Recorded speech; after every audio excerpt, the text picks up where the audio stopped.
muchas de las cosas que destacó, habló del rol de la oposición, de los medios, habló de su gobierno, habló de la credibilidad y fundamentalmente de algo que queremos analizar por el contenido que tiene, la matriz ideológica.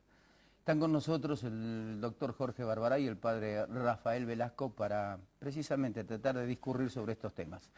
Gracias a los dos por venir. No, muchas gracias por invitarme. ¿Cuál es el verdadero contenido, si hay que darle un contenido sociológico, político, ideológico al discurso de la Presidenta, Jorge? Mira, Ricardo, uno puede sacar alguna idea a partir de algún patrón de carácter objetivo. ¿Qué vendría a ser un discurso a la nación por el cual se inaugura el periodo de sesiones ordinarias de un Congreso, por parte del máximo exponente del Poder Ejecutivo, por parte del Presidente de la República, en este caso la Presidenta? Bueno, se supone que se exponen las líneas directrices de lo que son las políticas públicas que se han implementado hasta ese momento y que se van a implementar en el futuro. Se supone que se ha recabado información en cada uno de los departamentos del Estado, en cada una de los ministerios, de las secretarías, economía, defensa, educación, salud pública, etcétera, relaciones exteriores. Y de allí que cuando se rinde cuenta se da una información acabada de lo que ha sido el contenido de las políticas públicas. En lugar de esto, yo creo que no solamente en cuanto al estilo, el estilo revela el contenido. Fue un discurso de carácter polémico. Polemizó, y polemizó sin abordar el fondo de las políticas públicas. Polemizó con los medios, polemizó con Duhalde implícitamente al abordar la cuestión militar y referirse a una cuestión de defensa intrínseca, de una manera, digamos, contestando a las críticas que había hecho Duhalde.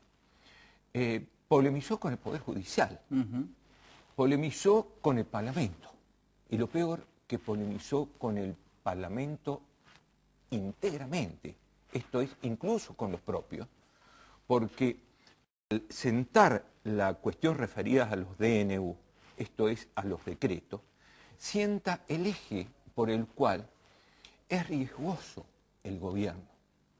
Carl Schmitt, allá antes de los años 30, escribía un pequeño libro que se llamaba El Estado Medida, esto es, el Estado, das Maßnahmenstaat, era el Estado decreto, lo que advenía al decreto sustitutivo del Parlamento. De manera que un decreto es algo muy delicado y fue absolutamente polémico insertarlo respecto del Parlamento. De manera que si vos me preguntás a mí qué se infiere ahí, lo ideológico de manera absolutamente mediata. Lo que se presenta en primera línea, polémico. Y por último, porque no quiero seguir ocupando tiempo, ¿qué es la política? Objetivamente. De la misma manera que tratamos de reseñar lo que debió haber sido el discurso y lo que fue, la política desde antiguo, desde Platón a esta parte, es el arte de unir lo diverso. Los esfuerzos mayores de la política es evitar la polémica, decían los griegos, era el esfuerzo de la polis por evitar el polemos. Esto es, darle una arquitectura, unir lo diverso, sin entrar en el polemos, esto en la polémica, la lucha, el aspecto agonal, el combate. En esto ha sido absolutamente consecuente de que se entiende por política confrontación. Con estos dos elementos, vos podés hacer alguna perspectiva. Las tensiones van a ser institucionales profundizándose. Y lo peor, Ricardo, que si uno hace un análisis, es previsible que si esto se llega a profundizar, las tensiones institucionales, las tensiones que se dan en la esfera de partidos y en las instituciones mismas, parlamento, etcétera, se trasladan produciendo fracturas sociales, aumentando las tensiones sociales. Y el quid de la política es partir de una heterogeneidad para armar una homogeneidad, y se está describiendo el camino exactamente opuesto. Esto es lo que me nace en unas primeras reflexiones sobre lo de ayer. Rafael, Jorge hablaba de confrontación, tensiones. Yo le agregaría esta nueva palabrita que está de moda ahora, crispación. Digo, todo esto, ¿qué significa desde el punto de vista político? ¿Un rasgo de debilidad puesto, digamos, en un discurso? ¿O es una seguridad de que el gobierno tiene en su poder las herramientas suficientes como para poder llegar hasta el 2011, sean legales o no?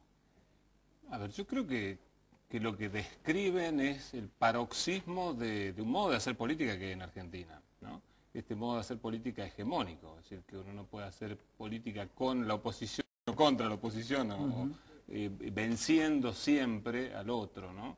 Y digo, este gobierno me parece que es un exponente, me da la impresión de esto, pero no es el único, digamos, ¿no? Hemos visto la política hecha de esta manera en Argentina, donde no es posible confrontar con el otro y llegar a acuerdos y consensuar, sino que hay un impulso hegemónico de tener todo el poder. Si no se tiene todo el Congreso no se puede gobernar. ¿Por qué no? Digo, se puede gobernar con un Congreso. Sí, hay que negociar, ¿no? Pues la negociación vista como una debilidad y no como algo que es propio inherente de las relaciones humanas y de la política, por cierto, ¿no? Pero yo creo que en ese sentido hay una crítica muy fuerte a este gobierno de cómo ejerce ese poder de imposición más que de negociación.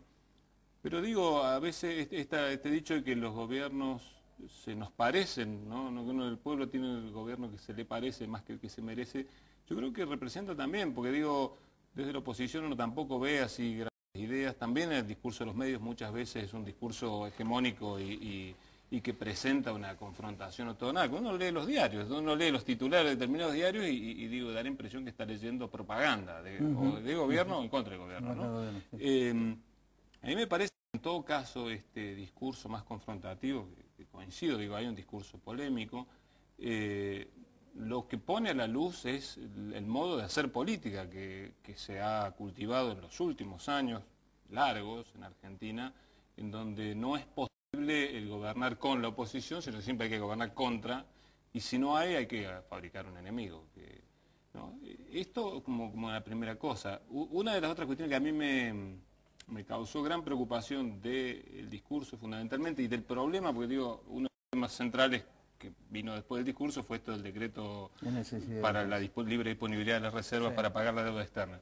Que se discute sobre si el decreto sí o el decreto no, pero el problema acá es la legitimidad de esa deuda externa, que es una deuda que ha sido comprobada judicialmente, ilegítima, es una deuda fraudulenta, en gran parte de esa deuda es ilegítima y fraudulenta, hay fallos judiciales, hay escritos sobre el tema, hay estudios, pero digo, eso no se cuestiona. Curiosamente, en una contradicción severa por parte del gobierno nacional que criticó precisamente en sus primeros años de gobierno el tema del pago de la deuda externa y la desvinculación con el Fondo Monetario para poder mantener una independencia, ¿no? Yo creo que ahí hay un tema a discutir y digo que hay ejemplos en otros países del mundo. Nosotros con la Federación Luterana, con otras organizaciones y la universidad hemos trabajado sobre este tema. Han venido especialistas que están trabajando el tema de la legitimidad de la deuda externa.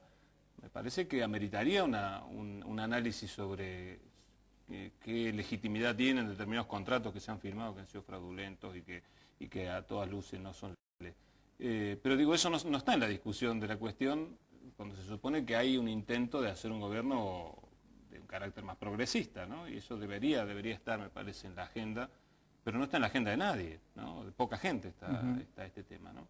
Que también tiene que ver con esta voluntad de invisibilizar determinados temas, que ya digo, no son propios solo del gobierno, sino también de los medios y también de la oposición que silencia, determinados temas que son en el fondo temas que al final terminan afectando al bolsillo del que va a comprar día al supermercado, del hombre y la mujer común, porque ese dinero hay que pagarlo, que sale del pueblo argentino, ¿no? Digo, el discurso en sí mismo puede originar distintas opiniones de acuerdo a cómo se interpreta. Ahora, me da la impresión de que hay un fuerte descrédito por parte de la sociedad en la figura presidencial y fundamentalmente en las acciones de gobierno. Pero también veo que en la oposición poco es lo que aporta a la hora de tener que rescatar la política como verdadero sentido.